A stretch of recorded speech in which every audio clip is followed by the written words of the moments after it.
आजकल आपकी social media feed vegan diet वाले रील से भरी पड़ी है, राइट? पर क्या आपने कभी सोचा है कि जिस प्लांट बेस्ड लाइफस्टाइल को आज दुनिया एक ग्लोबल क्रांति मान रही है, उसकी असली कोडिंग हमारे भारत में हजारों साल पहले ही हो चुकी थी।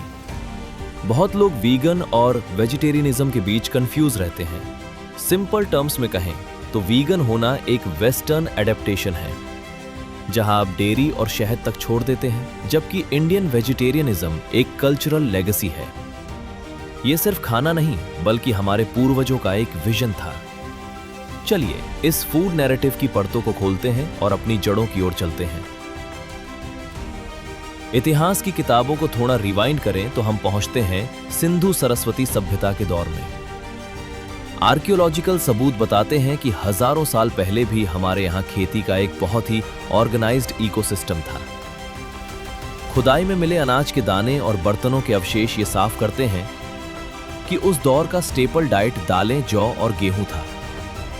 ये लोग प्रकृति के साथ एक परफेक्ट सिंक में रहते थे। उस एंशिएंट एरा में शाकाहारी होना कोई मजबूरी नहीं बल्कि एक कॉन्शियस डिसीजन था। भारत का यह हिस्सा हमेशा से ही दुनिया को कोएग्जिस्टेंस का पाठ पढ़ाता आया है।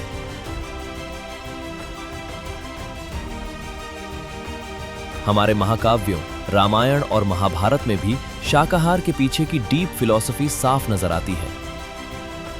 इसे सिर्फ धार्मिक चश्मे से मत देखिए, यह असल में कंपैशन यानी करुणा का एक लाइफ मॉडल था।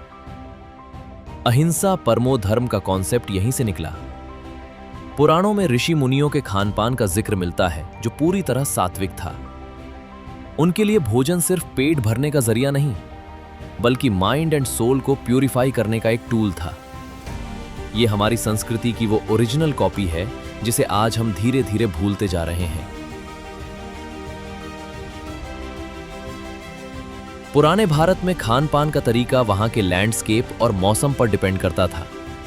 भारत के मैदानी इलाकों में जहां खेती के लिए उपजाऊ जमीन थी, वहां शाकाहार सबसे ज्यादा डोमिनेंट रहा।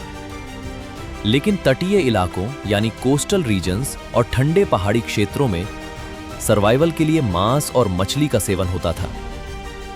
पर मजे की बात यह है कि उस दौर में भी मांसाहार एक एक्सेप्शन था, नॉर्म नहीं।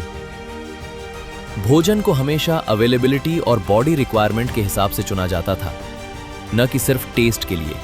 यह एक बहुत ही प्रैक्टिकल ज्योग्राफिकल सेटिंग थी। शाकाहार के पीछे सिर्फ भावनाएं नहीं बल्कि एक हार्डकोर साइंस भी है। आयुर्वेद में भोजन को 3 श्रेणियों में बांटा गया: सात्विक, राजसिक और तामसिक। हमारे एंशिएंट डॉक्टर्स जानते थे कि शाकाहारी भोजन का डाइजेशन आसान होता है और यह हमारी इम्यूनिटी को बूस्ट करता है।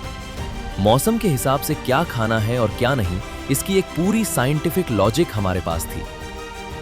भारत का पारंपरिक भोजन गट हेल्थ और मेंटल फोकस के लिए एक मास्टर क्लास की तरह डिजाइन किया गया था, जो आज के मॉडर्न डाइटेटिक्स से कहीं आगे था।